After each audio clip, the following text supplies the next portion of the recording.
Sudah nampak di layar ya, Bapak Ibu. Sudah, sudah. Bismillahirrahmanirrahim. Assalamualaikum warahmatullahi wabarakatuh. Yang terhormat Bapak Muhammad Miftahul Falah selaku narasumber atau pembimbing kita, Bapak Ibu, teman-teman seperjuangan Laskar Angkatan 62, izinkan saya memaparkan tugas individu yaitu di LK5. Izinkan saya Khairul Anam, kemudian jabatan sebagai guru alih pertama guru bahasa Indonesia di unit kerja Madrasah Aliyah Negeri 1 Tegal. Yang pertama, deskripsi isu. Kemarin kita diminta untuk mencari atau mengidentifikasi minimal 5 isu. Isu yang pertama yang saya dapatkan adalah kurang optimalnya pemanfaatan website Madrasah Aliyah Negeri 1 Tegal tanpa melalui perlibatan peserta didik kelas 11 dalam penulisan berita. Yang kedua, ya langsung saja, kemudian sumber isunya adalah manajemen ASN dan smart ASN. Deskripsinya atau keterkaitan isu dengan apa namanya materi agenda 3 adalah website Man 1 Tegal belum maksimal sebagai media informasi dan literasi karena siswa tidak dilibatkan dalam pengelolaan konten. Dari keterkaitannya manajemen ASN menunjukkan belumnya atau lemahnya kolaborasi dan manajemen partisipatif. Dari sisi Smart ASN, guru khususnya seharusnya adaptif, kreatif, dan mampu mendorong literasi digital siswa melalui teknologi. Yang kedua, kurangnya inovasi pembelajaran berbasis digital di beberapa mata pelajaran di MAN 1 Tegal. Kemudian ini keterkaitan atau sumber isunya bisa masuk keduanya, manajemen ASN dan smart ASN. Guru masih dominan menggunakan metode konvensional, keterkaitannya dengan manajemen ASN adalah menuntut peningkatan kompetensi dan strategi pembelajaran sesuai perkembangan. Adapun kaitannya dengan smart ASN, eh, dituntut inovatif, digital savvy, dan responsif dalam pemanfaatan teknologi pembelajaran. Kemudian yang ketiga, isu yang ketiga, belum optimalnya budaya literasi siswa Mansa Tegal, khususnya literasi digital dan literasi informasi. Siswa cenderung menggunakan gawe untuk hiburan daripada pembelajaran. Keterkaitannya dengan manajemen ASN perlu menciptakan program literasi yang terstruktur dan keterkaitan dengan Smart ASN berperan sebagai fasilitator agar siswa bijak dan produktif dalam menggunakan teknologi digital. Isu yang keempat, minimnya publikasi siswa maupun guru di media digital resmi. Jadi sering diketahui hanya sekadar internal saja untuk manajemen ASN berhubungan dengan lemahnya manajemen komunikasi publik. Smart ASN tuntut proaktif dalam branding madrasah dan menyebarkan prestasi melalui platform digital agar meningkatkan citra positif madrasah. Isu yang kelima, kurang optimalnya integrasi media sosial Man 1 Tegal dengan website resmi sebagai pusat informasi. Sumber isunya manajemen ASN dan smart ASN. Media sosial aktif tetapi tidak terintegrasi dengan website resmi sehingga informasi terpecah. Manajemen ASN keterkaitannya adalah menuntut adanya tata kelola informasi digital yang sistematis. Adapun Smart ASN harus mampu mengintegrasikan platform digital agar informasi lebih efektif, efisien, dan terdokumentasi dengan baik. Kemudian kelima, isu itu kami tapis menggunakan APKL dan secara singkatnya dari kelima itu yang memiliki prioritas yang pertama adalah kurang optimalnya pemanfaatan website Madrasah Aliyah Negeri 1 Tegal tanpa melalui pelibatan peserta didik kelas 11 dalam penulisan berita. Kemudian dari tapisan isu APKL, kami atau saya memperoleh 3 isu yang selanjutnya saya tapis lagi menggunakan analisis USG. Dari ketiga itu, ketiga isu itu yang masuk ranking 1 atau prioritas tetap isu optimal, kurang optimalnya pemanfaatan website Man 1 Tegal tanpa melalui pelibatan peserta didik kelas 11 dalam penulisan berita.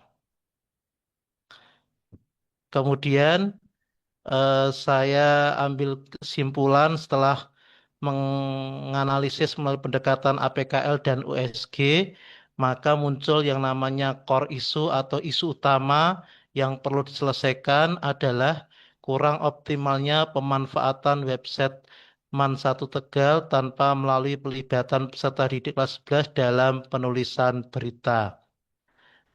Core issue atau isu utama selanjutnya saya diagnosa menggunakan fishbone diagram dengan menggunakan kategori 4M, yaitu manpower, material, metode, dan milieu. Dari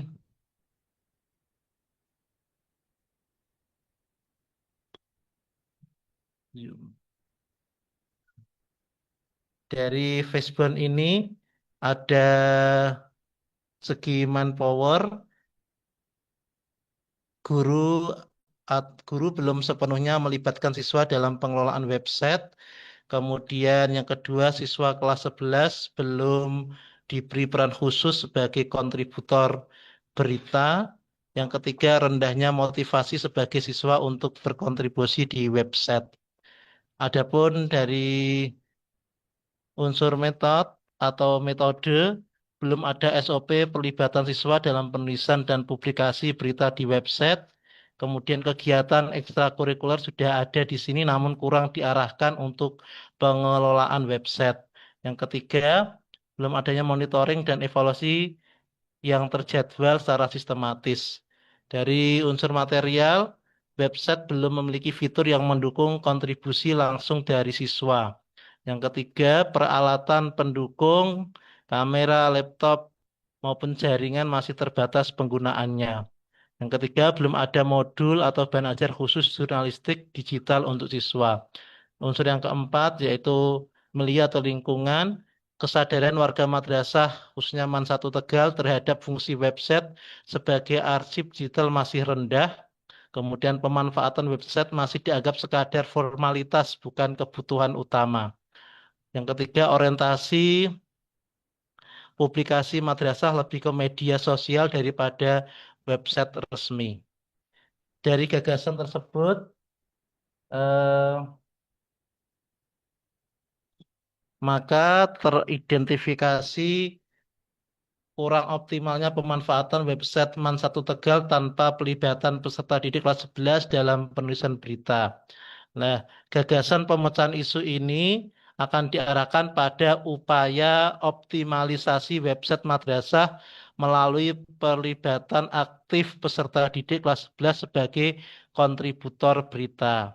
Website madrasah bukan hanya sekadar media informasi, tetapi juga secara strategis dalam mengembangkan budaya literasi digital, keterampilan menulis, serta rasa memiliki terhadap lembaga pendidikan. Pemecahan masalah ini akan saya wujudkan dalam rancangan aktualisasi yang berjudul Optimalisasi Website Man 1 Tegal melalui pelibatan peserta didik kelas 11 dalam penulisan dan publikasi berita sebagai sarana literasi digital. Gagasan ini lahir dari kesadaran bahwa keberadaan website akan lebih hidup, dinamis, dan bermanfaat apabila siswa turut dilibatkan, bukan hanya guru maupun ASN. Dengan begitu, website tidak hanya menjadi media formal institusi, melainkan juga ruang belajar yang mendukung penguatan kompetensi peserta didik. Oke, langsung ke kegiatannya, Pak. Oke. Kegiatannya kemarin saya bagi kegiatan pemecahannya saya bagi menjadi 3 klaster, yaitu perencanaan, aksi, dan evaluasi. Kegiatan perencanaan, langkah-langkahnya atau tahapannya adalah mengidentifikasi kebutuhan pengelolaan website madrasah, menentukan siswa kelas 11 yang akan dilibatkan sebagai tim jurnalistik, menyusun jadwal dan mekanisme kegiatan pelibatan siswa. Yang keempat, menyiapkan bahan atau materi untuk pelatihan dasar jurnalistik. Adapun kegiatan yang masuk klaster aksi, yaitu sosialisasi dan pembentukan tim jurnalistik website, pelatihan dasar jurnalistik digital untuk siswa, pendampingan penulisan dan publikasi berita website. Itu adalah 3 kegiatan yang masuk klaster aksi.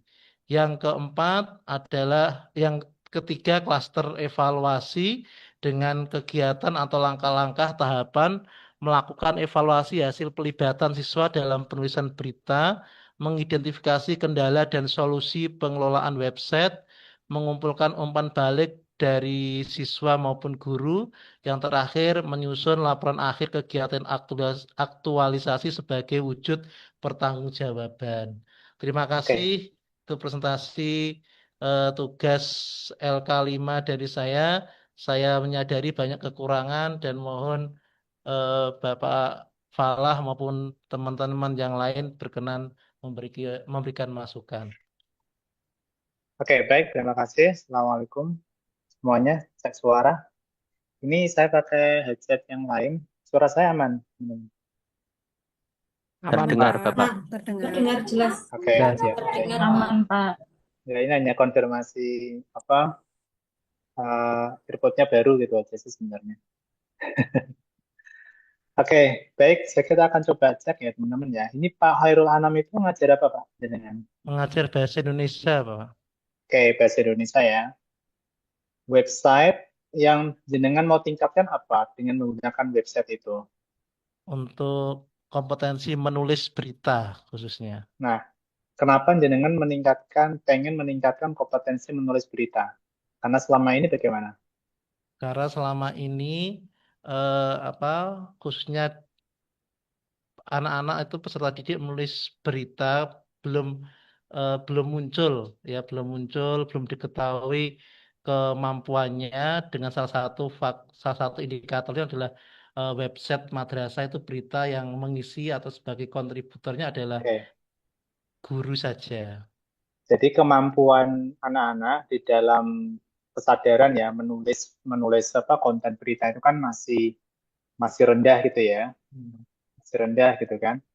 Nah, sebenarnya kan medianya macam-macam ya, bisa berupa website, bisa berupa majalah dinding dan seterusnya kan seperti itu. Jadi sebenarnya core isu bukan ya, core isu ya, isu ini yang diangkat itu uh, angle-nya sedikit kita ubah karena kan Pak Anam itu bukan sebagai seorang prakom, oke? Bukan seorang prakom ataupun bidang bidang kehumasan. Pak Anam ada penugasan khusus nggak dari bidang kehumasan? Ada masuk tim itu, Pak, tim publikasi.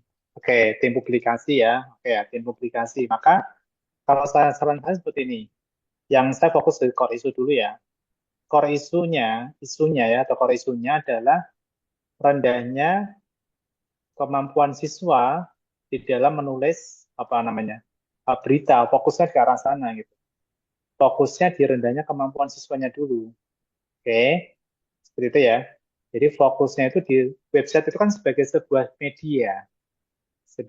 media yang nanti digunakan untuk menstimulasi peningkatan kemampuan menulis berita dari siswa.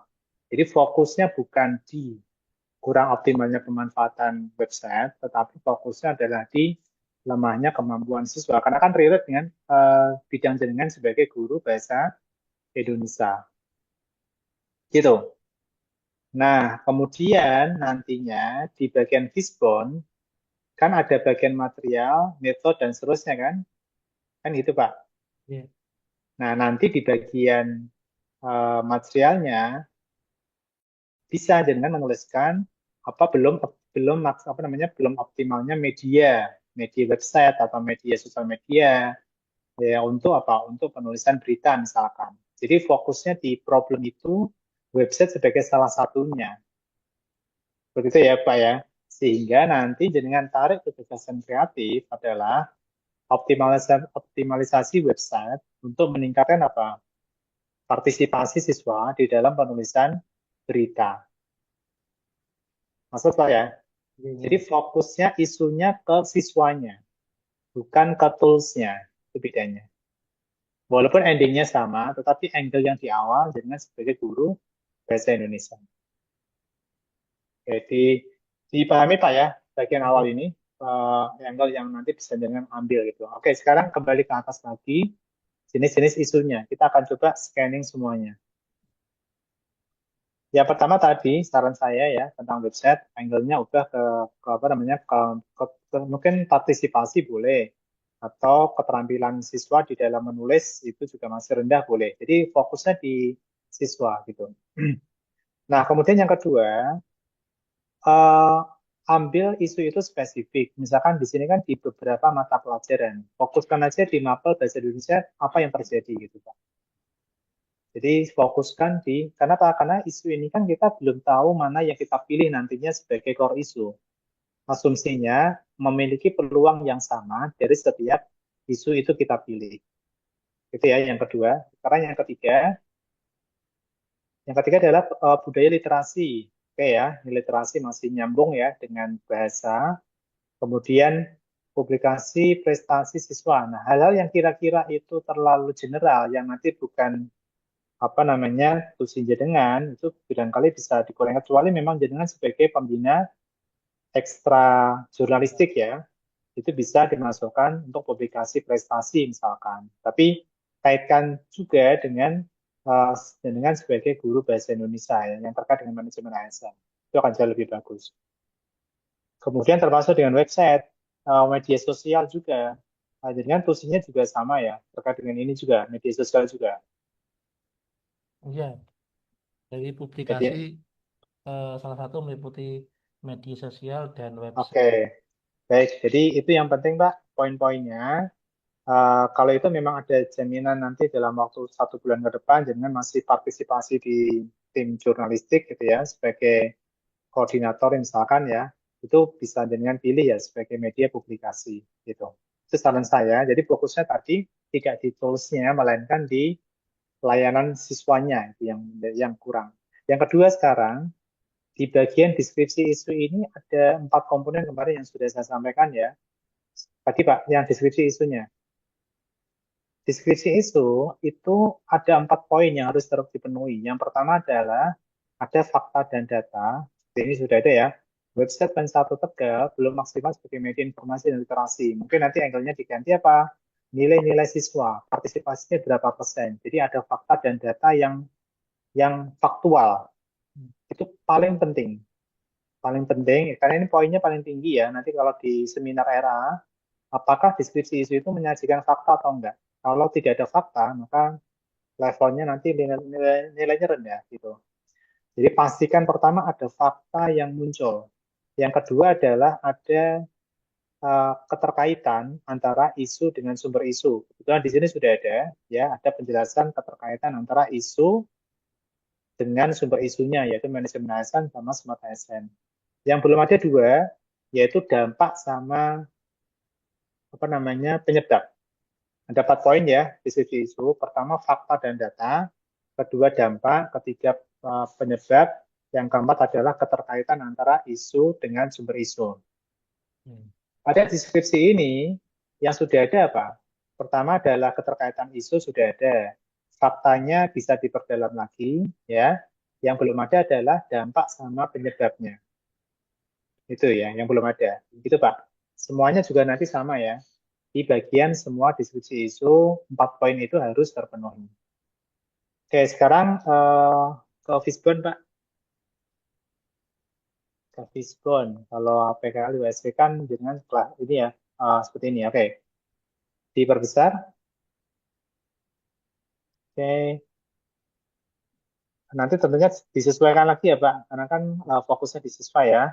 Manpower-nya, kemudian materialnya, milieunya, kemudian metodenya. Tentunya harus disesuaikan dengan nanti core issue yang terpilih gitu. Oke. Nah, ini solusinya apa? Solusinya walaupun sama, solusinya apa? Gagasan kreatifnya. Gagasannya di sini untuk optimalisasi apa? Optimalisasi website ya. Optimalisasi website MAN 1 Tegal melalui pelibatan peserta didik dalam penulisan dan publikasi berita sebagai sarana. Kalau keterangan ini tidak perlu, Pak. Jadi paling enggak di dalam judul itu ada 3 komponen, teman-teman ya. Pertama adalah problemnya. Problemnya apa? Partisipasi peserta didik. Nanti ganti murid aja nggak apa-apa ya. Istilahnya kan murid sekarang ya. Jadi partisipasi peserta didik yang tadi disampaikan masih rendah. Itu yang namanya problem. Yang kedua adalah gagasannya. Gagasannya apa ini? Optimalisasi website. Itu namanya gagasan. Yang ketiga harus ada apa? Harus ada lokus. Lokusnya di mana? MAN 1 Tegal. Kata keterangan nggak perlu. Sebagai sarana literasi digital nggak perlu. Jadi paling nggak ada 3 poin tadi. Pertama adalah lokus di mana. Yang kedua adalah problemnya apa? Di sini problemnya kan tentang apa? Partisipasi siswa gitu kan? Oke, yang ketiga apa? Yang ketiga adalah lokusnya, apa gagasannya, yaitu optimalisasi website. Contoh misalkan gini, optimalisasi website sebagai media partisipasi murid, ya, partisipasi murid dalam penulisan dan publikasi berita di kelas 11 MAN 1 Tegal. Gitu. Itu ya Pak, solusinya ya, seperti itu. Oke, kemudian di kegiatan kita cek di kegiatan perencanaan. Nah, tahap awal itu kan identifikasi ya. Identifikasinya kalau itu problemnya adalah di lemahnya partisipasi siswa, kita nggak langsung ke identifikasi websitenya, tetapi diubah lagi nanti Pak, fokusnya di identifikasi partisipasi siswa itu sejauh mana. Ya, itu kemudian mungkin menyusun jadwal, kemudian mengidentifikasi peran-peran siswa, ya, karena kan jangan sampai ini hanya untuk siswa yang ikut jurnalistik aja, karena kan skopnya lebih luas di kelas 11 gitu, ya. Kemudian sosialisasi, uh, ini nanti targetnya siapa? Apakah tim jurnalistik apa semua siswa, Pak? Semua siswa kelas 11, Semua siswa ya. semua siswanya. Jadi tim jurnalistik hanya sebagai koordinatornya ya.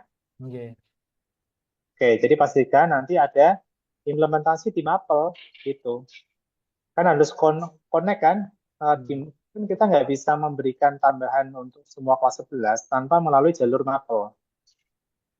Karena semuanya kan tidak ikut apa ekstra jurnalistik.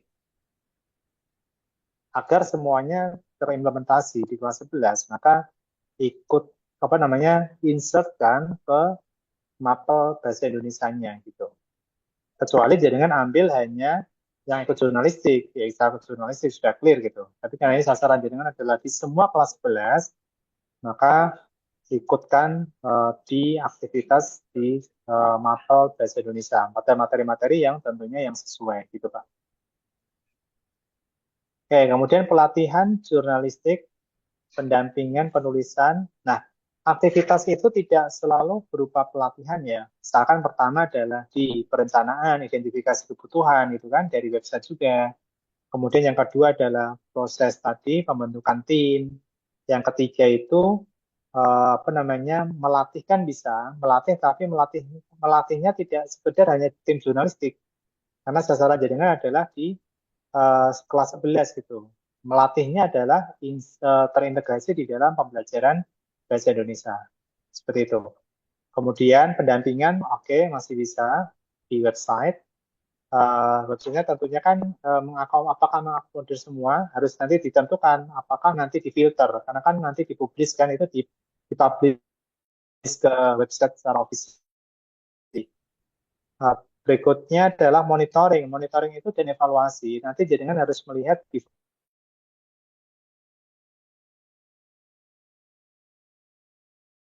berapa persen misalkan setelah mereka join publish di website kira-kira nanti bagaimana angka partisipasinya gitu Pak. Oke ya, dipahami Pak alur-alurnya. Nanti bisa disesuaikan kembali apa namanya penyempurnaannya gitu. Cukup ya Pak Anan? Iya, terima kasih Pak Fala. Matur nuwun. Ya, sami-sami. Yang kedua dari teman-teman dosen ya, saya coba ambil dari teman-teman dosen yang ini cukup ya. Saya share screen dulu.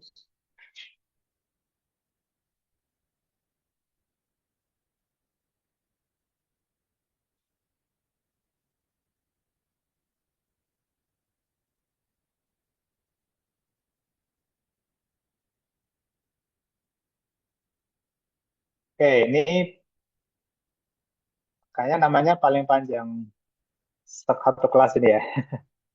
Panjang banget kayak nama saya. Berapa kata ini? Berapa huruf ini, Pak?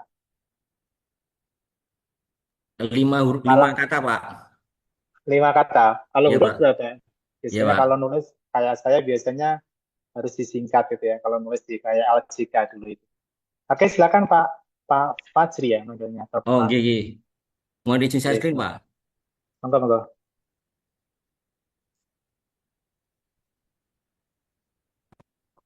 Udah muncul ya, Pak?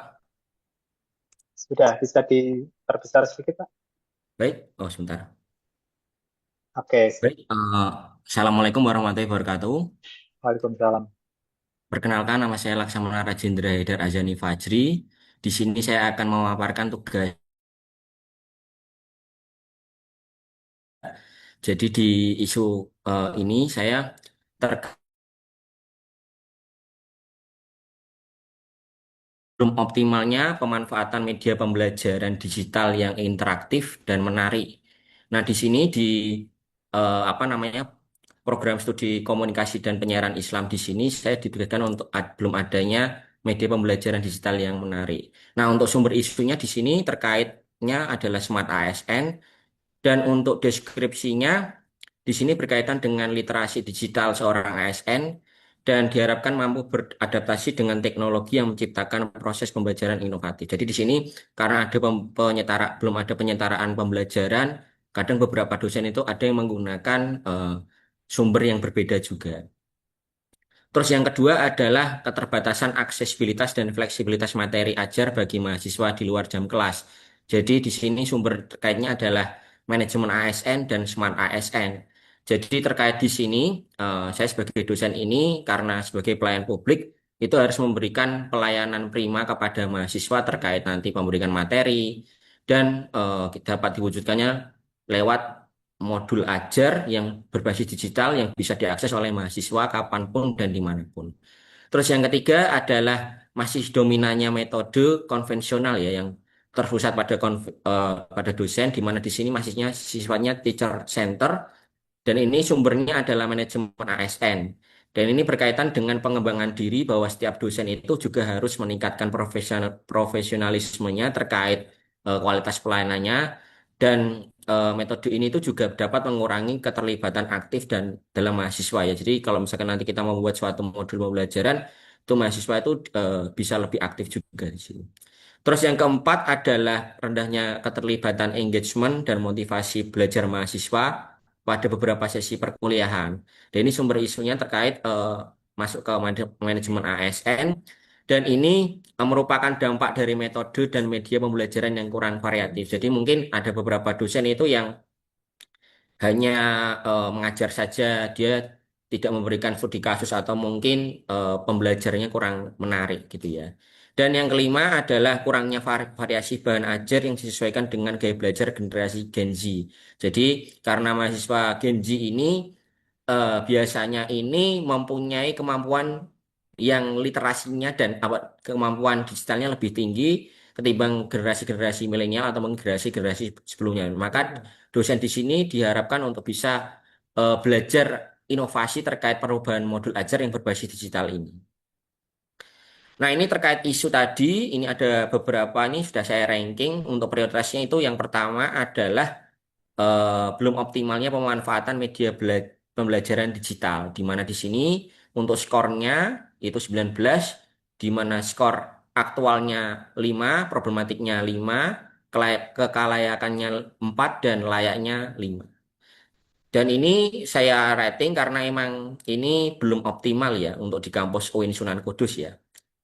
Dan untuk analisis tapisan isu USG, di sini saya sudah memberikan penilaian juga untuk yang diambil 3 ini ranking dari yang belum optimalnya ini prioritasnya adalah ranking 1 di mana nilai U-nya adalah nilainya 5 dan S-nya juga 5 dan G-nya juga 5. Untuk totalnya adalah 14. Sedangkan untuk keterbatasan aksesibilitas materi ajar ini pada prioritas yang kedua karena mungkin aksesibilitasnya mungkin sebenarnya itu sudah disediakan e-learning tapi mungkin ada beberapa yang ditambahkan untuk di dalam modul ajar nanti yang akan saya buat di sini.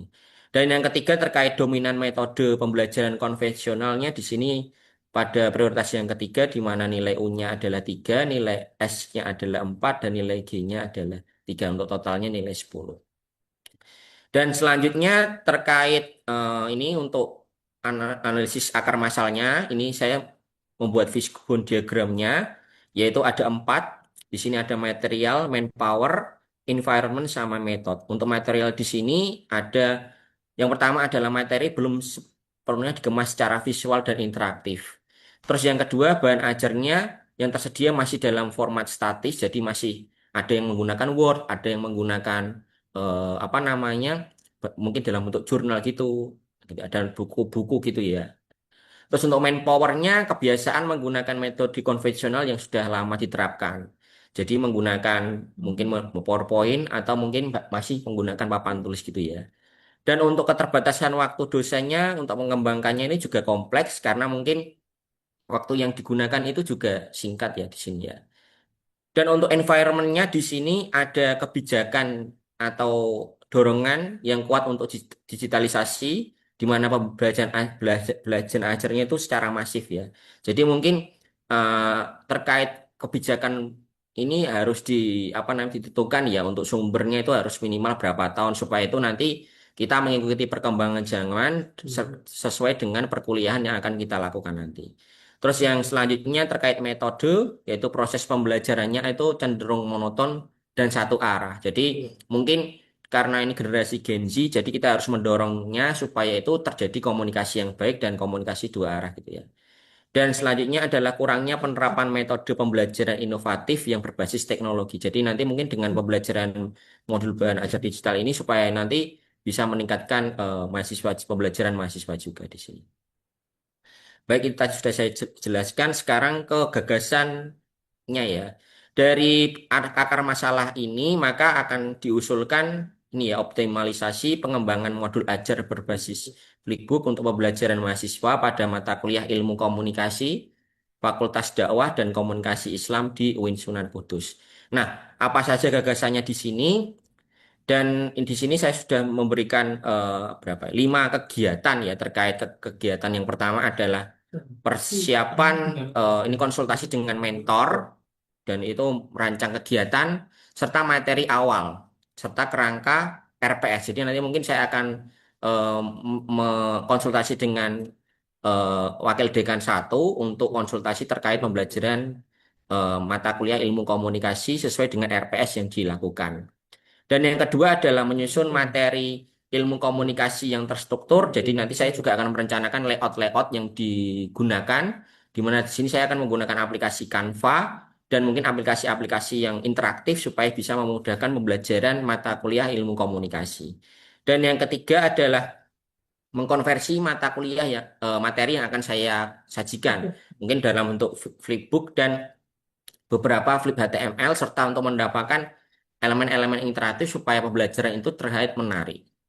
Dan yang keempat adalah menerapkan modul ajar Flipbook ini dalam satu sesi perkuliahan dan nanti mungkin saya akan menyebarkan kuesioner supaya nanti mendapatkan feedback dari mahasiswa apakah pembelajaran yang saya lakukan ini menarik dan istilahnya menambah kreativitas mahasiswa ya.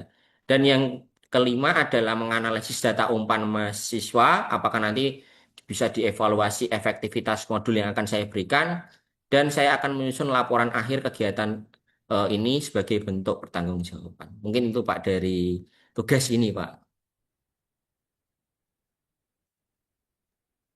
Oke, baik. Terima kasih Pak Laksamana. Tadi belum saya kasih close semuanya ya. Untuk berdua Oke. tadi yang sudah paparan. Terima kasih paparannya. Saya coba masuk di isunya, Pak. Bagian Iya, Pak. atas.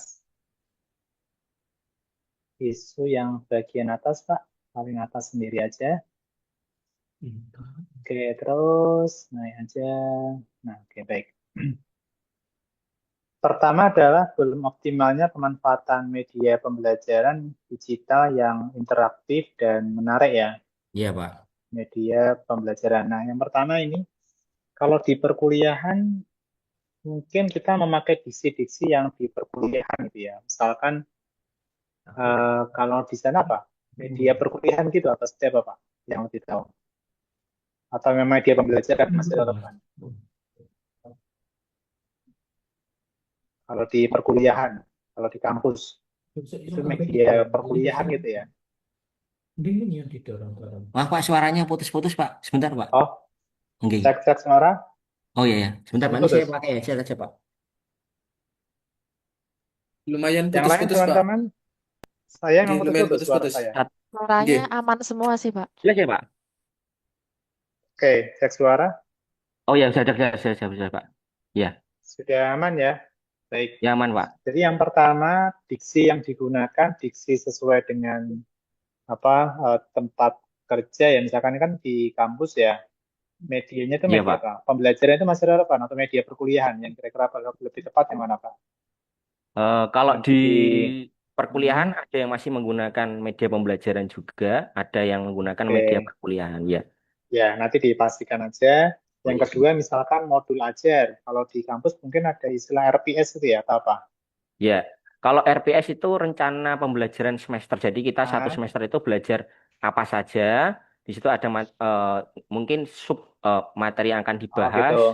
Terus output yang dia harapkan itu nanti mahasiswa itu harus bisa ngapain aja gitu, Pak. Oke, jadi di istilah di modul ajarnya masih relevan dengan dunia kampus? Eh, Masih relevan, cuma kan untuk beberapa dosen ini ada yang menggunakan sumber yang berbeda atau mungkin buku yang berbeda juga. Nah, Ya, ini mungkin maksudnya istilah diksinya. Diksinya memang modul ajar gitu. ya masih modul ajar, Pak. Oke. Oke, ya, yang penting dipastikan aja Oke. sesuai dengan diksi-diksi yang digunakan Iya. itu. Iya. Oke, yang pertama tadi sudah, yang kedua keterbatasan aksesibilitas dan fleksibilitas materi ajar bagi mahasiswa di luar jam perkuliahan ya. Iya. Jam perkuliahan. Yang saya soroti diskusi isu ya Pak. Diskusi isu itu tadi 4 poin yang sudah dicatat ya. Iya. Yang masih lemah apa? Yang masih lemah adalah fakta. Itu sangat krusial. Oh, iya.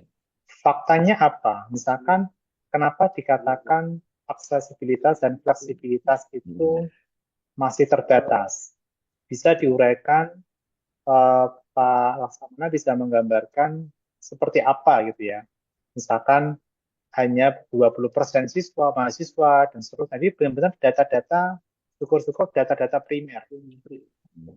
Bahkan Ya. beberapa peserta latar itu sampai ke wawancara, sampai menyebarkan Kuesioner. angket, misalnya ke Ya. kuesioner. Nah, seperti itu untuk mendapatkan autentifikasi dari isu tersebut. Jadi Oh, iya. isu ini itu harus ada, tidak hanya klaim bahwa ini isu, tetapi harus ada evidence dukungnya gitu. Iya, iya, iya. Itu pun kita nggak hanya menuliskan harapan, bukan ya. Misalkan kita menuliskan dengan semata alasan ini dapat diwujudkan melalui kejadian materi aja tidak diharapkan dan seterusnya theoretical atau konsep tidak, tetapi langsung faktanya apa? Misalkan masih dominannya metode pembelajaran konvensional, berapa persen perkuliahan yang sudah menggunakan, yang masih menggunakan pembelajaran konvensional misalkan, Iya. dan seterusnya. Jadi disajikan fakta-fakta yang benar-benar otentik gitu. Kemudian pembelajaran konvensional itu apakah selalu dianggap sesuatu yang kurang, Pak? kalau menurut di perkuliahan itu? Ya, Konvensional itu seperti apa? konvensional tuh mungkin kan gini Pak.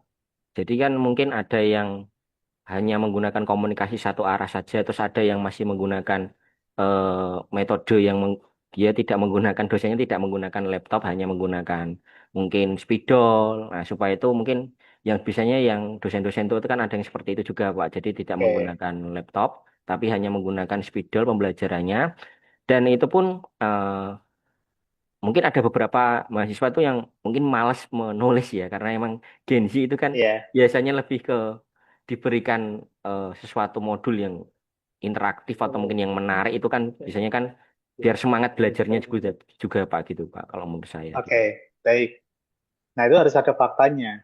Oke. Misalkan ada, itu kan fakta itu dari, mungkin setiap semester kan ada angket yang disebarkan kepada mahasiswa kan, dosen Oke. ini dia menggunakan metode apa dan seterusnya kan. Nah, itu datanya bisa harus dikuatkan di sini gitu.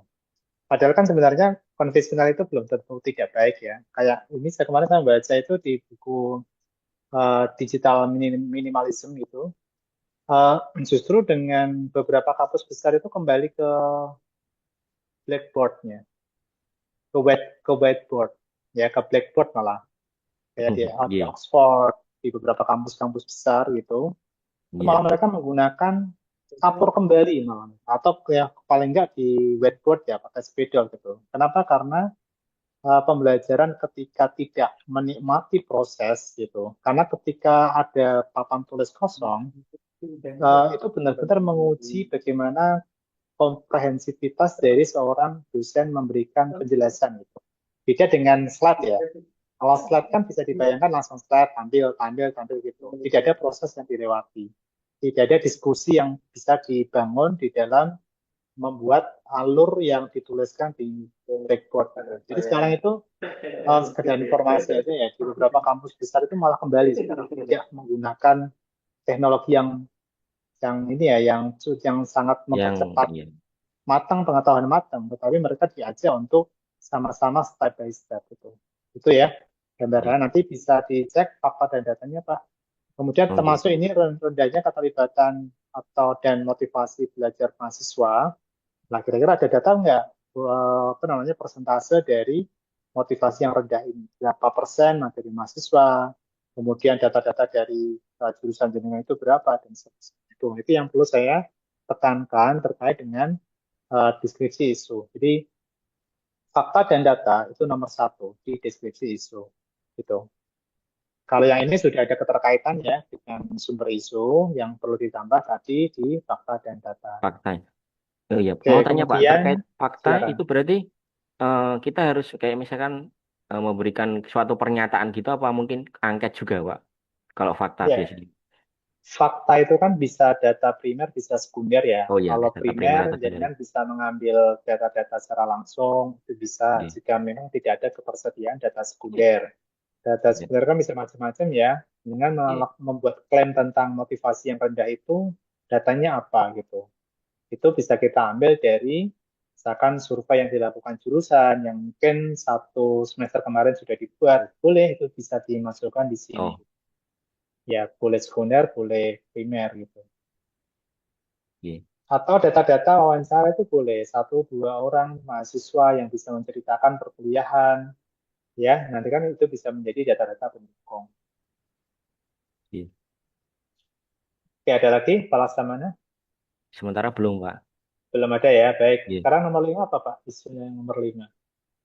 Kurangnya variasi bahan ajar yang disesuaikan dengan gaya belajar Gen Z.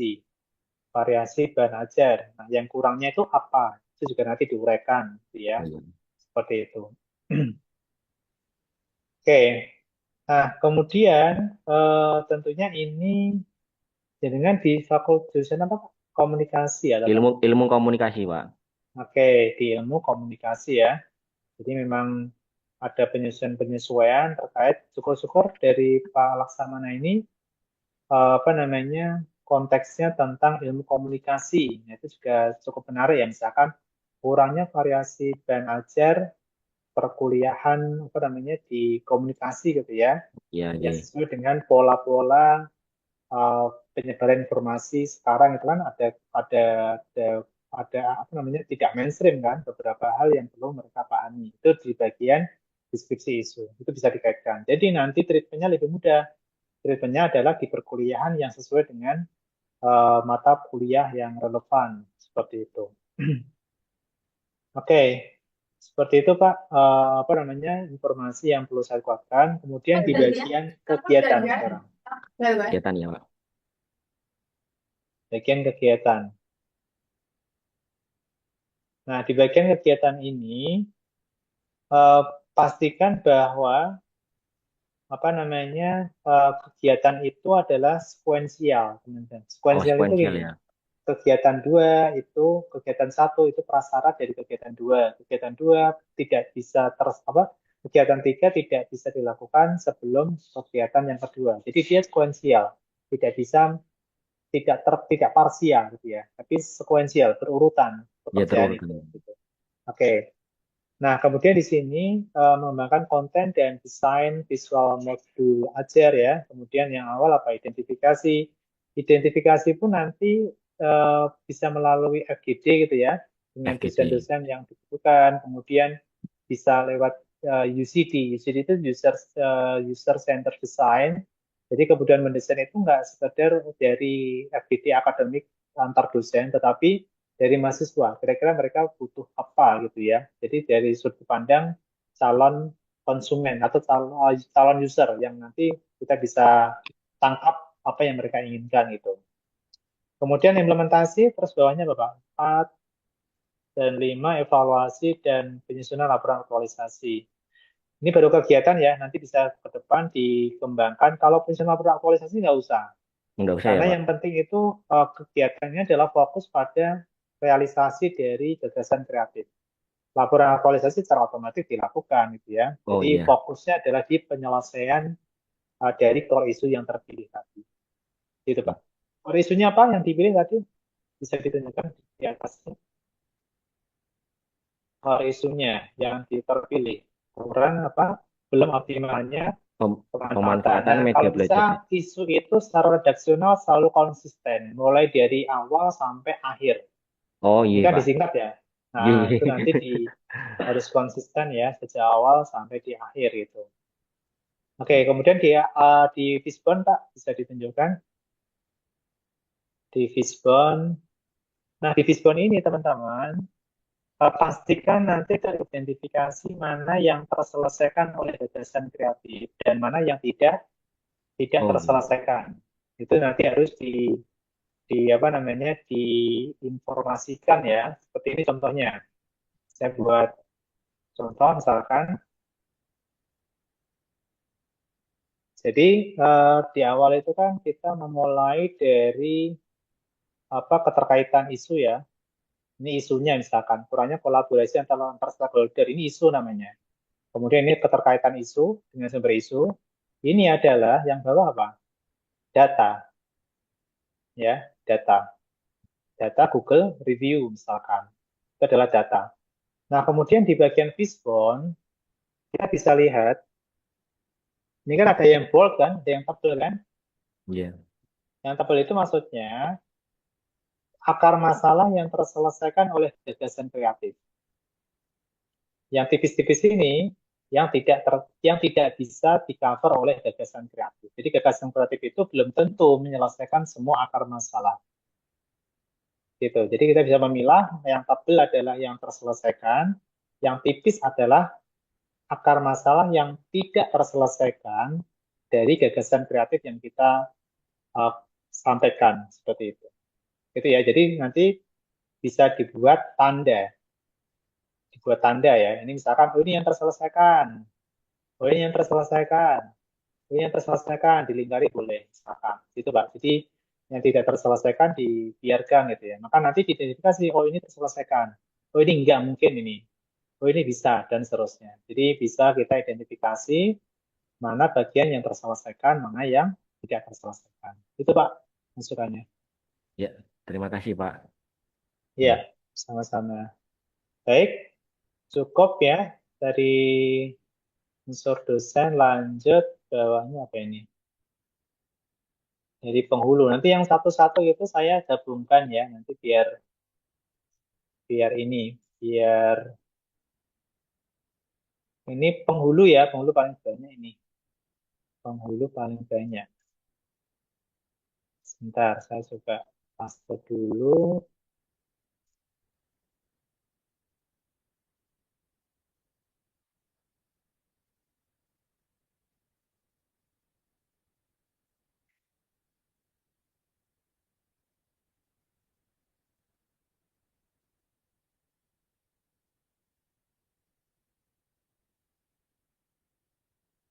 Oke, Pak Dawam. Pak Dawam Mahfud ada? Ada Pak, siap. Ya, silakan. Ini bapak-bapak terus ya. Oke, silakan, Pak Dawam. Iya Pak.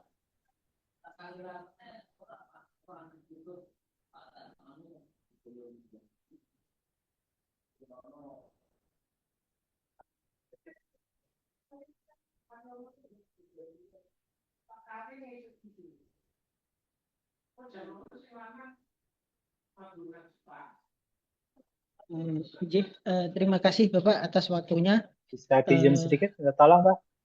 Biar di zoom perbesar tulisannya. Ya, sebentar Pak.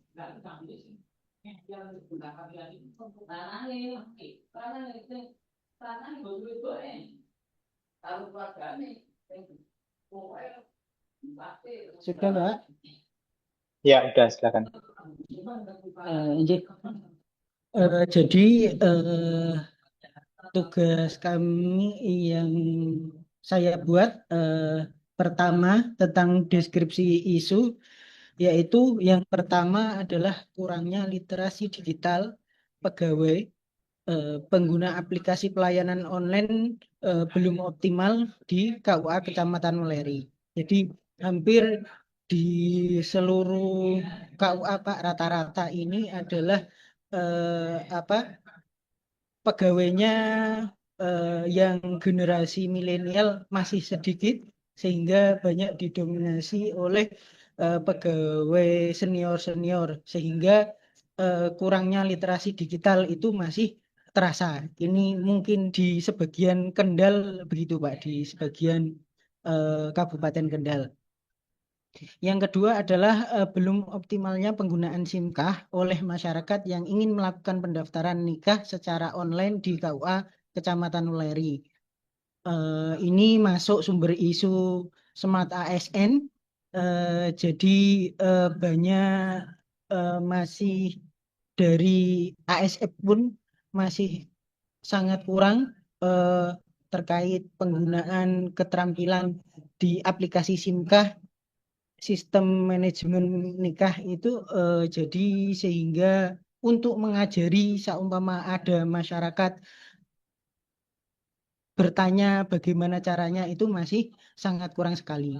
Yang ketiga adalah belum optimalnya penggunaan media sosial sebagai sarana akses informasi layanan perkawinan di KUA Kecamatan Weleri.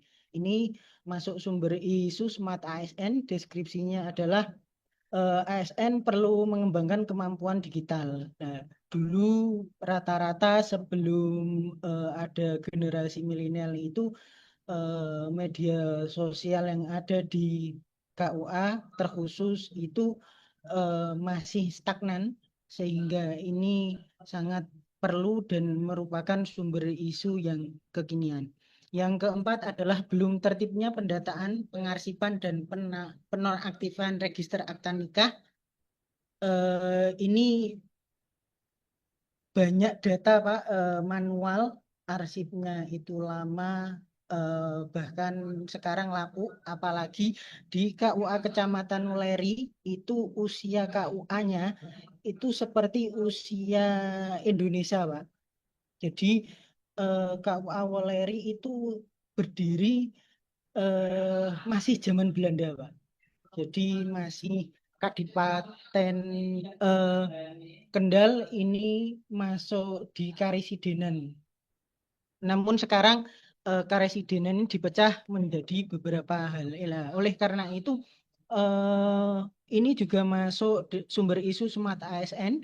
Deskripsinya ini data ini masih berbentuk manual, bahkan data-data yang zaman kolonial itu sudah hilang, masih ada yang tinggal lembar-lembaran dan itu berbentuk huruf aksara Jawa. Dan yang kelima adalah isu yang kelima adalah belum terukurnya mekanisme survei kepuasan layanan masyarakat di KUA Kecamatan Walenyi secara berkala dan terukur sebagai bentuk peningkatan kinerja pelayanan. Ini masuk sumber isu manajemen ASN. Deskripsinya adalah perlu penerapan evaluasi berkala terukur. Dan alhamdulillah ini kami yang baru-baru sudah melakukan sedikit-sedikit evaluasi terkait itu. Ini didukung data dengan rating ulasan di Google Map KUA kami sudah meningkat. Tapisan isu yang ada di APKL aktual problematik kelayakan dan kekhalayakan dan kelayakan itu yang nomor satu adalah belum tertibnya pendataan, pengarsipan dan penonaktifan register akta nikah. Ini karena yang sangat urgent di KUA kami itu sejalan dengan hasil identifikasi analisis USG itu ada 3 ini Pak. Yang pertama adalah media sosial, yang kedua adalah layanan pemeriksaan, dan yang ketiga mekanisme survei. Oh, ada yang salah, non maaf. Jadi kesimpulannya ini mohon maaf ada yang salah, nomor 1 saya salah mencantumkan, aslinya adalah tentang belum tertibnya pendataan, pengarsipan, pengaktifan register akta nikah, sehingga kesimpulan analisis yang saya dapatkan adalah belum optimalnya sistem pengarsipan serta mekanisme penonaktifan register akta nikah di KUA Weleri. Ini menggunakan diagram fishbone-nya. Jadi mainnya adalah kurang pelatihan staf pengarsipan, kurang disiplin dalam pencatatan, petugas lupa update data penonaktifan. Untuk sisi materialnya adalah arsip fisik rentan rusak, arsip lama sudah pada hilang, dan yang ketiga adalah inkonsistensi format dokumen. Untuk metodenya adalah SOP penonaktifan belum baku, yang kedua proses penonaktifan lambat, yang ketiga adalah kurang sosialisasi aturan. Untuk lingkungannya, miliunya adalah ruang arsipnya sempit, tidak ada pengaturan suhu kebersihan, jadi masih ala kadarnya, dan itu memang KUA yang apa Pak, yang belum revitalisasi. Memang KUA belum revitalisasi, belum pusaka, itu memang ala kadarnya Pak. Kalau yang KUA yang sudah agamaan itu sudah direvitalisasi dengan baik, dan itu mungkin bangunan baru, penataan baru. Untuk gagasan dan kegiatan pemecahan core isunya ada 5 tahapan. Yang pertama, gagasan kegiatan itu membuat rancangan kegiatan pelaksanaan sistem pengarsipan dan penonaktifan register akta nikah, pemetaan dan inventaris arsip talak cerai, dan 3, digitalisasi arsip talak cerai, 4, integrasi arsip digital dengan data talak cerai, dan 5, evaluasi. Kenapa saya mengambil ini Bapak? Ini karena tadi 3 masalah besar yang ada di KUA kami adalah tentang arsip, yang kedua media sosial, yang ketiga adalah survei. Itu masalah yang sangat urgent dan harus diselesaikan. Dan kebetulan rekan kami sudah mengambil media sosial, tinggal saya ini dengan arsip. Dan itu karena sesuai dengan amanat Peraturan Menteri Agama nomor 30 tahun 2024, pasal 51 ayat A dan B itu mengatur tentang penonaktifan register akta nikah. Demikian pemaparan dari kami, kurang lebihnya mohon maaf. Assalamualaikum warahmatullahi wabarakatuh. Waalaikumsalam warahmatullahi wabarakatuh. Baik, terima kasih Pak Dewa Mahro paparannya. Terima kasih Jempol ya. Oke, mungkin Pak Dewan bisa memberikan apa ya penjelasan singkat optimalisasi sistem pengarsipan dan mekanisme penonaktifan register akta nikah. Ini dua hal yang berbeda atau dua hal yang saling terkait? Bisa dijelaskan Pak? Sistem pengarsipan serta mekanisme penonaktifan itu seperti apa? Bapak izin Pak. Jadi arsip KUA, jadi tugas penghulu itu tugas utama adalah NTCR Bapak, nikah, talak, cerai, rujuk. Dan nikah itu nanti dibagi berbagai hal, dibagi dengan berbagai hal, ada banyak turunannya yang dan ini sudah selalu dijalankan. Kalau yang N-nya, yang sering dilupakan adalah TC, niku talak cerai, walaupun kewenangan TC itu ada di pengadilan agama, tapi nanti data dari pengadilan agama itu akan dikembalikan kepada kami, sehingga untuk sistem pengarsipannya kami dari pengadilan agama itu diterima secara manual. Kalau itu tidak langsung kita digitalisasikan, nanti takut suratnya itu hilang. Dan itu sudah terjadi, sudah hilang semua, tinggal arsip 2024 dan 2025. Nah, kenapa ini penting sistem pengarsipannya itu sejalan dengan penonaktifan registernya? Karena kalau sudah talak dan cerai, itu harus dinonaktifkan, Pak. Nah, itu nanti kalau tidak dinonaktifkan, nanti disalahgunakan dan nanti bisa berkonsekuensi hukum. Gitu, Bapak. Cek suara. Baik. Jadi penyelesaian isu itu idealnya adalah dia spesifik itu Pak. Kalau optimalisasi ini kan sebenarnya jadi kan melakukan apa? Kan mau melakukan digitalisasi sebenarnya ya. Iya, betul. Ya kan? Maka dipilih aja misalkan gini gimana? Sistem pengarsipan kan ini pada dasarnya termasuk pengarsipan dokumen penonaktifan register akta nikah kan gitu kan? Iya. Maksudnya kan seperti itu. Maka itu menjadi ruang lingkup aja. Contohnya gini, misalkan digitalisasi sistem pengarsipan atau catatan pernikahan. Catatan pernikahan termasuk talak cerai nggak? Beda, Pak. Beda ya. Jadi misalkan digitalisasi apa gitu ya, sistem pengarsipan atau mekanisme, kan ini kan pengarsipan salah satunya adalah catatan penonaktifan register akta nikah gitu maksudnya ya. Jadi mekanisme penonaktifan register akta nikah itu kan sudah tercover oleh kata-kata sistem pengarsipan. Begitu enggak? Jadi artinya kan sistem pengarsipan kan lebih general dibandingkan dengan mekanisme penonaktifan register akta nikah. Kan nanti yang diceritakan kan dari awal seringkali belum maksimal di dalam pengarsipan di TC tadi gitu kan. Betul, Pak. Ya, maka ini lebih pada coba mau lihat di Fishbone-nya dulu. Di Fishbone itu mau lihat di Fishbone-nya dulu. Oke.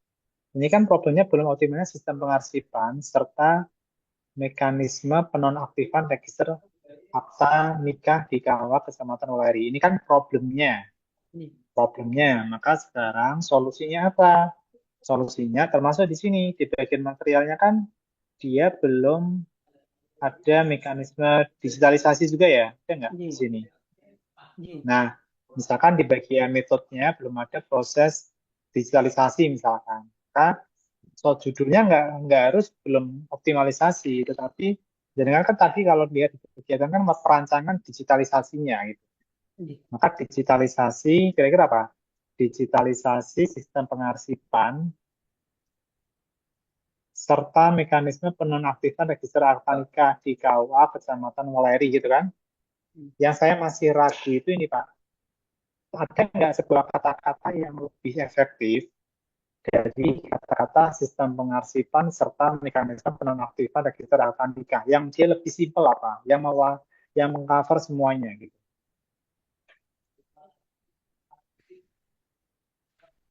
Atau ini digitalisasi sistem pengarsipan apa namanya tadi ATCR gitu ya atau apa gitu. Nah itu bisa misalkan ini gimana? Nanti coba dikembangkan sendiri ya. Digitalisasi sistem pengarsipan ATCR. Apa itu apa itu? NTCR ya, NTCR, bukan NTCR. Nah, sistem pengarsipan NTCR misalkan. Ini arsip nikah, kemudian arsip nikahnya kan sudah sudah rapi ya. Atau mungkin yang sudah lama-lama kan belum tercover, apalagi ini kan pada zaman Belanda gitu ya. Kan itu. Jadi nikahnya, arsip pernikahan juga ditata, digitalisasi. Kemudian tentang Tala ini kan sebenarnya mekanisme penonaktifan register juga kan, Pak? Talak cerai. Nah, kemudian TC sama R itu rujuk. Jadi utuh Pak, digitalisasi keempat-empatnya itu yang nanti biar tertata. Seperti itu kira-kira bagaimana menurut Pak Dewa? Atau ada yang salah dari saya?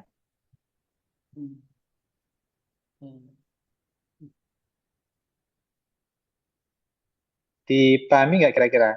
Jadi kata-katanya biar mengcover kata-kata sistem pengarsipan dan mekanisme penonaktifan register itu menjadi sebuah kata yang mewakili gitu sebagai gagasan kreatif gitu kan, sebagai gagasan kreatif. Nah nanti coba diutak Pak biar kata-katanya lebih efektif gitu. Termasuk di isu Pak, coba langsung naik ke isu, bagian isu. Di bagian isu ini kita cek ya. Ini nanti dibuat lebih efektif lagi aja. Kurangnya literasi digital pegawai, nggak usah kata kurung untuk keterangan ya. Kurangnya literasi digital, karena kan kalau kita lihat fokusnya dia apa? Digital kan, ya udah fokus aja. Kurangnya keterampilan digital, digital skill, langsung aja digital skill kan. Keterampilan digital, pegawai di KUA Kecamatan Weleri. Baru nanti di sini jangan lupa di deskripsi harus ada fakta dan datanya.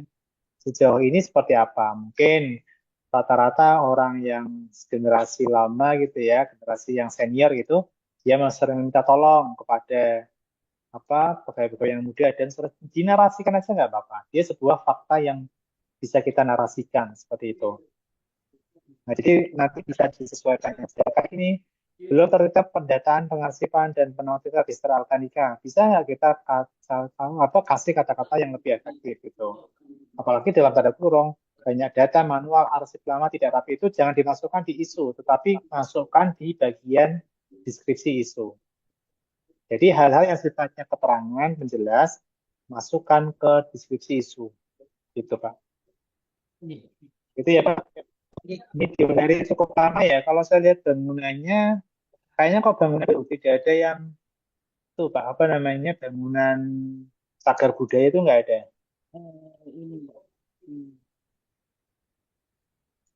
Suaranya pelan ya Pak Dawam ya.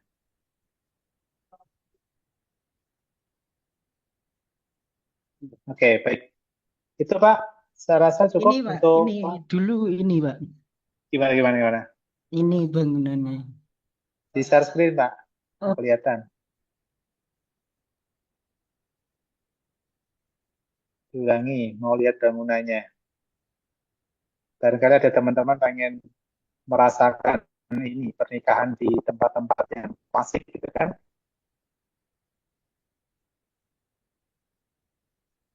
Enggak ada ya? Ada enggak? Kok enggak? Bentar Pak, kok enggak bisa share screen? Warnanya kuning itu kan? Stop share dulu Pak, stop share ulang. Saya ulang aja Pak. Oke, terulang. Barangkali teman-teman ada yang mau menikah di sana kan, di tempat-tempat zaman Belanda gitu. Kira-kira di sini ada yang belum menikah nggak? Ada semuanya ya? Belum dua Ada kali, Pak. Pak. Oh, ada yang belum. Dua kali. Belum dua kali. Dua kali. Oke, nah ini Pak Dawam. Hilang lagi Pak Dawam. Yang hilang Bentar, Pak Pak. Dawamnya. Oh, enggak ya? Itu Bu Preti Sulit, sampai Pak. mendekat layar itu loh. Sampai pengen lihat maksimal itu Bu Preti ya. Penasaran Pak? Oh gitu ya. Karena Sampai saya di kota. kacamatanya full di Nggih. kamera. Karena saya di kota. Oh gitu. Bisa Pak Dawam? Sebentar, Pak. Ini sudah ketemu. Nyari datanya dulu, Pak. Oh gitu. Durasi Pak Dawab. Itu jadi ya durasi ini durasi. Siap, siap, siap. Oke, saya coba sambil menunggu Pak Dawam ya. Nih. Kelihatan, Pak. Ini dulu arsipnya, Pak. Oh gitu. Di ini Biasa ya. ini di KUA malah nggak punya, Pak. Ini saya nganu. Cuma sekarang itu sudah ya bangunannya sudah baru, Baru. cuma kita numpang miliknya desa. Dulu itu di sini, Pak. Ini masih peci Itu miring kayak gitu. yang Pak Dawam yang mana? Bisa ditunjukkan? Oh, enggak ada, Pak. Oh nggak ada. Oh saya kira ada salah satunya gitu. Oke, terima kasih Pak Dawam untuk berbaginya. Oke, cukup ya Pak Dawam. Kita lanjut Terima teman-teman. kasih, Pak. Ini kurang satu aja ya. Saya lanjut gabungan ya. Gabungan sebentar saya gabung dulu.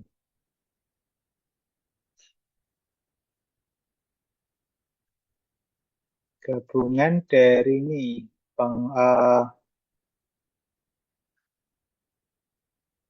penghulu tadi sudah ya, penyuluh, prakom, pustakawan, kemudian berjes ya.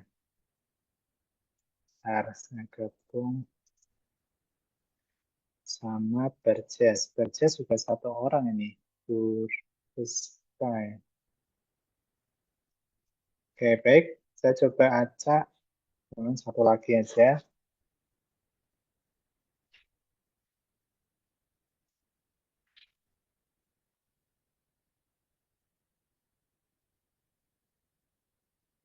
Oke, Bu Rizka Lisdika. Oke, Bu Rizka ada? Tadi izin ke belakang kayaknya. Ada, Pak. Ada. Oke, sudah ya. Aman. Silakan Bu Rizka. Mohon maaf nanti apabila di tengah-tengah presentasi ada suara bising karena ada pembangunan, Pak, di sini. Oke. Izin share screen ya, Pak. Baik.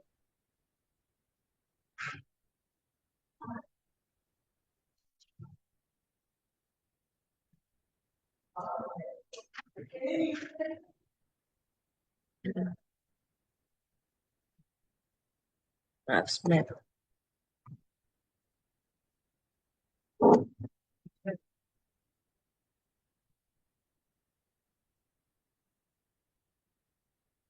Apa suaranya mengganggu atau tidak ya?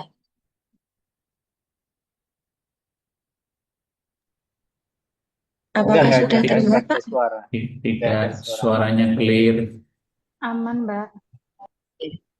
Apa sudah terlihat share screen-nya? Sudah. Sudah, silakan. Baik, terima kasih atas waktunya. Perkenalkan, nama saya Rizka Lisdika Tisnaningsih sebagai pengelola pengadaan barang dan jasa di Sekolah Tinggi Agama Buddha Negeri Raden Wijaya Wonogiri. Langsung saja ke isu yang saya ambil. Yang pertama, yaitu kurangnya pemahaman pegawai tentang proses pengadaan barang dan jasa. Sumber isunya yaitu manajemen ASN. Deskripsinya, ASN dituntut profesional dalam melaksanakan tugas, termasuk pengadaan barang dan jasa. Kurangnya pemahaman berdampak pada rendahnya akuntabilitas dan efektivitas pengelolaan anggaran. Kemudian isu yang kedua yaitu masih adanya belanja langsung yang dilakukan oleh setiap unit tanpa melibatkan pejabat pengadaan atau PPK. Sumber isunya yaitu manajemen ASN. Untuk deskripsinya, belanja langsung tanpa prosedur yang resmi dapat melanggar prinsip akuntabilitas dan transparansi. Untuk yang ketiga, kurangnya pemanfaatan aplikasi e-purchasing atau e-katalog secara optimal. Sumbernya yaitu Smart ASN. Pemanfaatan aplikasi digital masih rendah. Padahal e-purchasing atau e-katalog merupakan instrumen Smart ASN dalam peningkatan efisiensi, efektivitas, dan transparansi pengadaan. Kemudian yang keempat, dokumen pengadaan yang kurang tertib dan terintegrasi. Sumbernya yaitu manajemen ASN. Pengelolaan dokumen yang tidak tertib menghambat monitoring, evaluasi, serta berpotensi menimbulkan temuan audit. Hal ini bertentangan dengan prinsip akuntabilitas ASN. Yang kelima yaitu minimnya monitoring dan evaluasi terhadap pelaksanaan pengadaan. Sumbernya manajemen ASN. Monitoring dan evaluasi penting untuk memastikan kesesuaian antara rencana dan pelaksanaan. Minimnya evaluasi melemahkan upaya continuous improvement dalam tata kelola ASN. Kemudian, 5 isu tersebut dianalisis menggunakan metode APKL dengan hasil seperti ini. Untuk peringkat yang pertama, yaitu dokumentasi pengadaan yang kurang tertib dan terintegrasi. Dan selanjutnya, kemudian dilakukan lapisan itu menggunakan metode USG. Diperoleh 3 isu utama. Yang pertama yaitu dokumentasi pengadaan yang kurang tertib dan terintegrasi. Peringkat kedua, kurangnya pemahaman pegawai tentang proses pengadaan barang dan jasa. Yang ketiga, kurangnya pemanfaatan aplikasi e-purchasing. Dari hasil analisis isu ini, melalui pendekatan USG, yang perlu diselesaikan adalah dokumentasi pengadaan yang kurang tertib dan terintegrasi. Kemudian dilakukan analisis menggunakan Fishbone. Maaf ini ketutup karena saya hanya print screen. Yang pertama ini adalah MEN, di mana di sini pegawai kurang disiplin dalam melakukan pencatatan dan pengarsipan dokumen, minimnya pelatihan khusus terkait manajemen arsip pengadaan, dan kurangnya pemahaman tentang pentingnya tertib dokumentasi. Untuk materialnya, fasilitas penyimpanan digital itu sangat terbatas, arsip fisik tidak dilengkapi sistem klasifikasi standar, dan tidak ada aplikasi khusus untuk integrasi dokumen pengadaan. Kemudian untuk environment-nya, budaya kerja lebih menekankan hasil pengadaan daripada tertib administrasi. Kemudian monitoring dari pimpinan terkait tertib dokumentasi masih belum optimal, dan koordinasi antar bagian dalam mengelola dokumen masih lemah. Kemudian terkait metodenya, tidak ada SOP baku yang mengatur alur dokumentasi pengadaan. Kemudian proses pengarsipan masih manual dan tidak seragam antar unit, dan belum ada mekanisme kontrol dan verifikasi dokumen secara berkala. Gagasan atau ide yang dipilih untuk memecahkan masalah berdasarkan analisis tersebut adalah digitalisasi dokumen pada proses pengadaan barang dan jasa di Sekolah Tinggi Agama Buddha Negeri Raden Wijaya Wonogiri, yang mana untuk kegiatan-kegiatannya, kegiatan pertama yaitu inventarisasi dokumen pengadaan yang meliputi langkah-langkah mengumpulkan dokumen pengadaan, kemudian memilih dokumen berdasarkan tahun anggaran, dan menentukan prioritas dokumen yang harus digitalisasi. Kemudian yang kedua adalah digitalisasi, yaitu scanning dan konversi, melakukan scan dokumen fisik menjadi PDF atau JPG, menggunakan aplikasi scanner atau HP untuk mempercepat proses, kemudian menyimpan file hasil scan dengan nama yang jelas. Kemudian mengkonversi dokumen Word atau Excel ke PDF agar format lebih aman. Yang ketiga yaitu penyusunan struktur folder digital. Langkah-langkahnya yaitu membuat folder utama dokumen pengadaan digital. Yang kedua, membagi subfolder tersebut per tahun anggaran. Kemudian membuat subfolder berdasarkan jenis dokumen, menyimpan file hasil scan sesuai dengan kategori. Yang keempat, penyimpanan di media digital, menyimpan file digital pada komputer atau hard disk, kemudian membuat backup itu pada Google Drive atau OneDrive atau Dropbox. Kemudian membatasi akses file itu hanya untuk pegawai terkait, misalnya pejabat pengadaan, PPK, atau mungkin auditor internal. Kemudian langkah yang kelima yaitu pemberian label dan indeks digital. Ya, langkahnya yaitu memberi kode unik pada setiap nama file, kemudian membuat daftar indeks dokumen dalam Excel, dan menyimpan file indeks sebagai peta dokumen digital agar mudah ditelusuri. Yang keenam yaitu sosialisasi dan penggunaan. Langkahnya yaitu memberikan panduan singkat kepada pegawai terkait cara penyimpanan dan pengaksesan dokumen. Kemudian membiasakan setiap dokumen yang baru itu langsung disimpan dalam versi digital. Kemudian mendorong semua unit untuk menyerahkan dokumen dalam bentuk soft file selain hard copy. Yang ketujuh yaitu pemeliharaan dan backup secara berkala, yang mana melakukan backup rutin, misalnya setiap 3 bulan, dan mengecek integritas file, apakah ada yang rusak atau terhapus, kemudian memperbarui folder jika ada dokumen tambahan dari proses pengadaan yang baru. Demikian presentasi dari saya. Terima kasih. Oke, baik, terima kasih untuk Bu Rizka, kasih applause ya. Yang pertama adalah di deskripsi isu, Bu. Oke, sudah ya. Deskripsi isu ini baru ada dampaknya ya. Dampaknya nanti bisa diperkuat Bu terkait dengan apa? Tadi fakta dan datanya gitu. Ya, fakta dan data, kemudian penyebabnya kan bisa juga ya. Jadi ada 4 poin itu mana yang kira-kira terutama yang paling harus ada adalah fakta dan data gitu. Itu yang pertama. Kemudian ini terkait dengan deskripsi isu tadi sudah saya jelaskan di poin-poin sebelumnya. Di bagian kegiatan. Ini dulu, di Lisbon dulu. Lisbon ini nanti apa ya? Dibuat highlight mana yang terselesaikan, mana yang tidak gitu ya, kayak tadi yang sudah saya jelaskan. Kemudian di gagasan kreatif ini harus ada apa? Nanti gagasannya ini harus ada indikator keberhasilan. Teman-teman yang lain juga sama. Misalkan tadi Pak Dawam, itu kalau digitalisasi, yang digitalisasi itu arsip mulai tahun berapa sampai tahun berapa. Jadi misalkan terdigitalisasinya arsip NTCR mulai tahun 2015 sampai 2025 misalkan gitu. Sebesar 100% misalkan itu yang nanti jenengan targetkan selama aktualisasi kurang lebih 1 bulan ke depan gitu. Jadi jangan sampai jenengan tidak menetapkan indikator keberhasilan gitu. Tanpa indikator kita nggak tahu batas akhir perjalanan kita. Saya mau perjalanan dari Kudus ke mana? Semarang kah? Ataukah ke Banjarnegara kah? Ke Cilacap kah? Maka harus ada tujuan akhir gitu kan.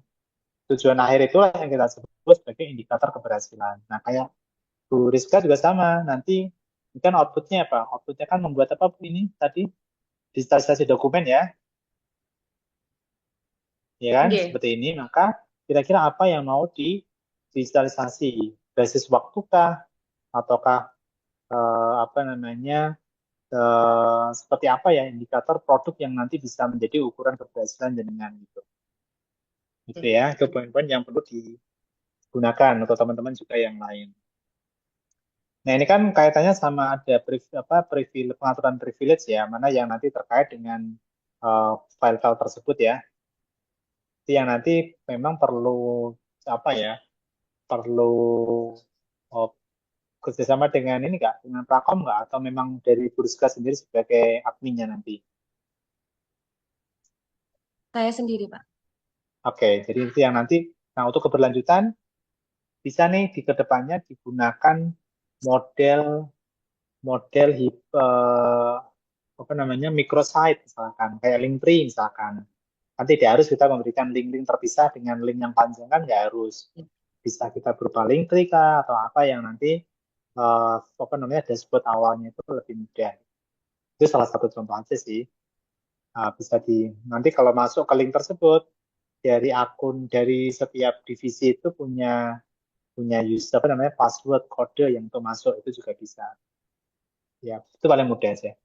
Oke, kemudian di bagian kegiatan, Bu. Kegiatan, nah kegiatan-kegiatan ini sebaiknya dibuat kata kerja ya. Kata kerja, misalkan ya nanti dibuat kata kerja awalannya, kemudian langkah-langkahnya sudah dilewati. Output atau hasil itu paling tidak sejumlah langkah-langkah atau tahapan kegiatan yang digunakan. Misalkan di tahap awal ini kan ada 1, 2, 3, 3 ya, 3 tahapan, maka output atau hasilnya juga ada 3. Ketika mengumpulkan dokumen, produknya apa? Ketika memilih dokumen, produknya apa? Ketika menentukan prioritas apa? Misalkan catatan prioritas, misalkan dan seterusnya. Jadi ada output yang didapatkan dari setiap tahapan, walaupun itu sederhana. Bukan foto ya, kalau foto itu adalah adanya dokumen pendukung. Seperti itu, maka ketika di tahapan kegiatan itu kira-kira langkah-langkahnya bisa di-merge, gabung, ya gabung aja gitu. Ya, kita nggak harus banyak gitu ya, yang kira-kira bisa digabung, gabung aja. Seperti itu. Kemudian di langkah yang terakhir, Bro, langkah keberapa ini? Langkah kedua, ketiga, penyusunan struktur nanti dibaca, disesuaikan dengan kata kerja di awal. Ada evaluasinya nggak? Ada ini Pak dilakukan selama setiap 3 bulan. Oke, jadi ada backup rutin ya, misalnya setiap 3 bulan gitu. Nah, kalau bisa ada rentang waktu untuk saat aktualisasi, Bu, dibuat prototype piloting. Nanti biar pas laporan aktualisasi itu akan terlihat, oh ini loh sudah kita lakukan sampling backup gitu. Biar bisa ditunjukkan langkah 7 itu juga sudah tuntas 100% gitu. Walaupun nanti ke depannya dengan membuat estimasi per 3 bulan itu juga bisa. Oke, termasuk nanti ininya yang sebelah kanan juga disesuaikan ya untuk jumlah output atau hasilnya. Seperti itu. Itu. Kalau Bu Rizka menguasai ini nggak? Misalkan membuat, mengembangkan sistem gitu, atau memang fokusnya di penggunaan, ini Drive ya? Google Drive itu ya? Google Drive seperti itu Pak. Oke. G Drive atau mungkin bisa ya yang sederhana aja lah gitu. Kalau misalkan ya nggak bisa ya cukup pakai G Drive nggak apa-apa, atau mungkin bisa juga menggunakan apa namanya microsite juga bisa, atau mungkin menggunakan Looker Data Studio juga bisa, macam-macam lah makanya. Tapi kalau ini memang batasannya, maka nanti dibuat batasan indikatornya apa? Membuat sistem G Drive yang bisa ada pengaturan privilege-nya untuk masuk ke file-file yang memang khusus untuk orang-orang tertentu. Oke. Itu serasa cukup ya untuk masukan-masukannya. Nanti akan terus bergerak dipoles lagi pada saat proses coaching ya dengan para coach seperti itu. Itu teman-teman semuanya ya Terima kasih untuk Pak atas waktunya. siang hari ini. Nanti kalau jam saya masuk jam 3:04 kalau yang kelompok saya. Biar teman-teman kan bisa sholat dulu ya. Sholat. Nanti kelompok 2, kelompok saya kan kelompok 2 ya. Nanti yang lain menunggu informasi dari Bu Aulia. Seperti itu. Oke, ada informasi dari teman-teman panitia? Nggak ada ya? Kayaknya nggak ada info. Baik. Kalau nggak ada, cukup ya. Nanti masuk kembali setelah asar lah. Setelah asar rata-rata sih teman-teman BI sholat asar. Jam 3 nanti sudah mulai standby ya teman-teman. Kalau yang kelompok saya jam 3:04. Gitu. Cukup, terima kasih atas waktunya. Tadi banyak hal yang sudah teman-teman sampaikan, luar biasa. Kita kasih aplaus buat semuanya dengan tepuk tangan semuanya ya. Baik, terima kasih semuanya. Sampai bertemu di lain kesempatan. Assalamualaikum warahmatullahi wabarakatuh. Waalaikumsalam warahmatullahi Waalaikumsalam wabarakatuh. Matur warahmatullahi nuwun wabarakatuh. pamit Wabarakatuh. sahur Terima kasih Pak para Fala. manfaat. Sama-sama.